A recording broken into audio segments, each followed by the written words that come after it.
Roger, it's wonderful to have you here. Now you live in Paris and you run the NYTimes bureau there, but you've known Europe very well and you've worked in Europe and you grew up in Europe. So I wanted to ask you this question about sort of the globalization and its discontents, sort of the rise of political movements in Europe that question fundamental features of the international order and of globalization. It seems to be a trend that is not exclusive to Europe, but it's happening in Europe. It's happening definitely in France, where you live, big time. Here, Germany, and many other places. No? Where do you think this is all coming from? Well, thank you, Manuel, and a pleasure to be here. I think there was a great deal of optimism and a certain number of illusions about our liberal democracies when the Cold War ended 30 plus years ago, and everybody thought history was moving in the right direction. All met in a moment which symbolized this healing of Germany's psychological wounds. Happiness today in Moscow lay in the communal pursuit of a Big Mac. You've seen a tremendous rise in inequality in recent decades. You've seen a growing disparity between what I would call the wired metropolis of the knowledge economy, where people live globalized lives and feel comfortable within them, and what the French call the periphery, the outlying areas, in the United States sometimes referred to as flyover country. And in these areas, life has been lived very differently. It's been lived as being excluded, being forgotten, even being invisible. Tractors barricading highways, manure dumped at government buildings, farmers erupting in protests across the continent. There's been a growing cultural gulf between the city and outlying areas over issues like gender, wokeness, as it's called. Mm-hmm. And so people feel that their way of looking at things is not respected. They've suffered also economic difficulty, very often closing of factories and so on, although Europe is now trying to re-industrialize. So societies both in the US and in Europe have suffered internal fracture. Mm-hmm. And that internal fracture contributes to global fracture because it gives rise to political movements that are nationalists, that want stronger borders, that may be isolationist, America first, and it has its equivalents in Europe. So many people feel there is something wrong with their lives, that maybe their kids will not live better than they did. And it creates an anger and a malaise that then feeds the rise of a Donald Trump, of the AfD, extreme right party in Germany, of Marine Le Pen in France and Jordan Bardella, and on and on and on and on. Can I ask you something? Because part of the anger of these groups has been sort of against the elites in a broad sense, so political elites, business elites, intellectual elites, to some extent with the media as well, no? Because they didn't feel that they were being seen or heard. So given your work, no, I mean, how much effort do you put into trying to go out and listen to these folks? Because we've sort of failed, and not just the media. I mean, as an academic, I remember when Trump won, but we had Brexit, then Trump won.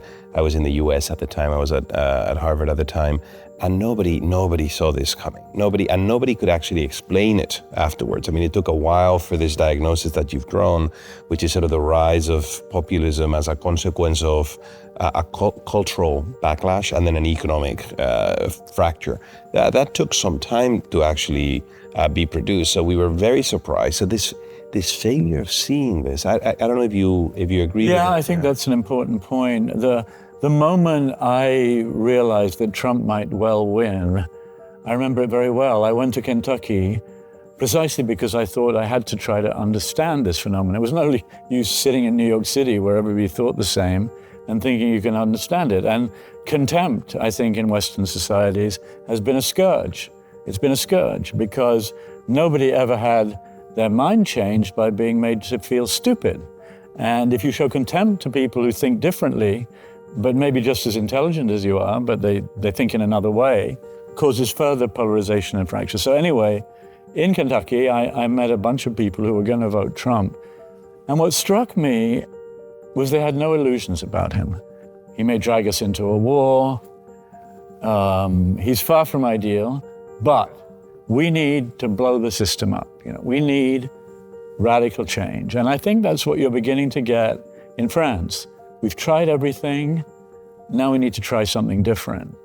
And it may be perilous, but we feel that the cards have been stacked so unevenly that we need to do something. So yes, I agree with you. I think, look, on the eve of the 2016 election, I think the New York Times had 91% Hillary Clinton victory and 9% Trump. And then the needle, as the evening went on, went in one direction, toward Trump. So, the commons in our societies, the places where people of different backgrounds converge and can actually exchange ideas, have diminished. Everybody's in their silo.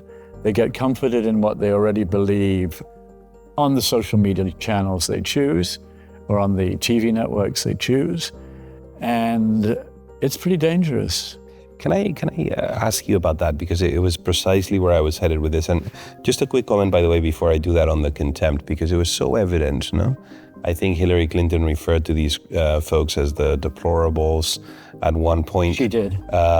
In Europe, in Spain, we had, of course, the 50M movement, and people here refer to them as, they call them perroflautas, which is a combination of dog and flute. So you can imagine this is, it was a way of saying sort of these folks, the attack sort of on the values of the youth, this idea that they don't have the right set of values, and it's an issue of this generation, and not looking at the underlying facts of economic fracture and many others. I think that has been a clear problem. Another line of argumentation is they're misinformed, they're disinformed, and there might be some substance or not to this. So I wanted to ask you, because of course you've been working at traditional media, for a long time. What do you think is happening to the sources of information for folks? And do you think this is magnifying these problems, or how is that playing out? How do you think of it? Well, along with everything we've been talking about, there's been a fracturing of the understanding of the word truth. Donald Trump's fake news campaign certainly hit home in many ways, and a lot of people don't trust the media. I think, look, there are a lot of journalists working in good faith to try and establish the facts, make sure they're facts, and present them in a balanced way. There are plenty of media outlets, Fox News, and other equivalents in Europe now that are presenting, are not so concerned with the facts and are presenting a very lopsided picture. Now, they would say the mainstream media does that in the other direction.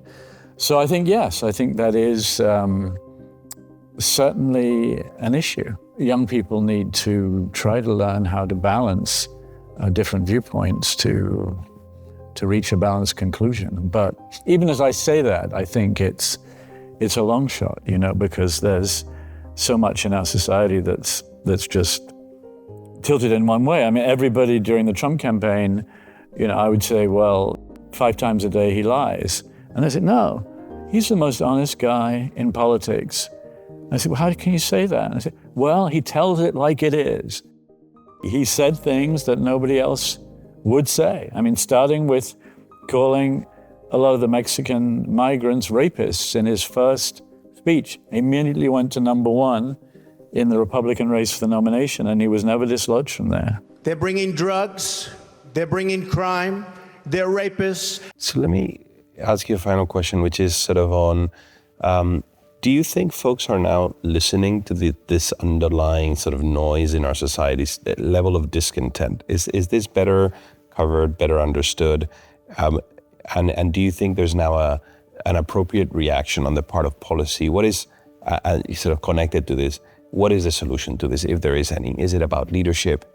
Is it about crafting better economic policies? I mean, how sort of a vision moving forward as a last question? I think there's some effort, and I think there's to understand where people are coming from when they want a more nationalist or anti-immigrant approach. It's not an unreasonable position to say that a country should be able to control its borders, and that if you have hundreds of thousands of people coming illegally across those borders, whether it's the border between the United States and Mexico, or it's the border of the 27-nation European Union, which is a completely porous border. Let's not delude ourselves.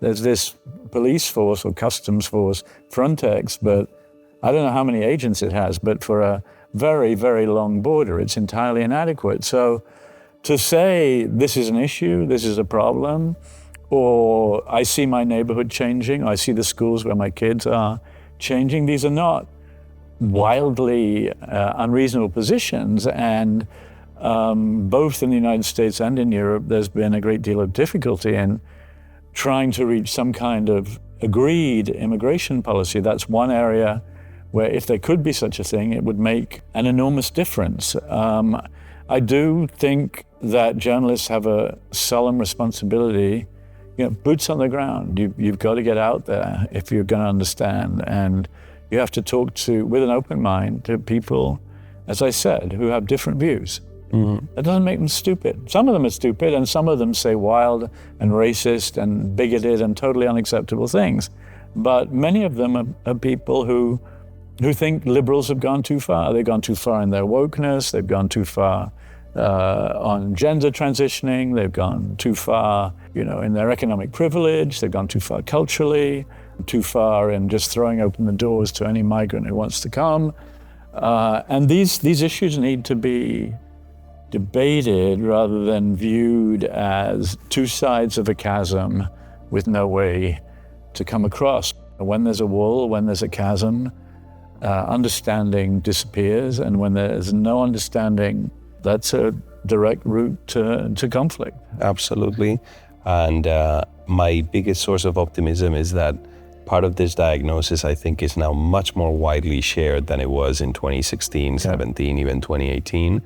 So I think that some of the solutions are being built. So I'm much more optimistic than I was in 16, 17. Yeah, I'm in a way too, just because I think the level of connectedness in our societies and between societies compared to when totalitarian systems were built or compared to when world wars came about is so exponentially greater and only going further in that direction. That degree of connectedness, particularly among young people, is positive, and it can't be undone, I don't think. And it's a source of hope, at least to me. Absolutely. Well, Roger, thanks so much. Thank you very much. Thank you for being here. Thank you. And for sharing your thoughts with us. Thank you, everybody. Pleasure.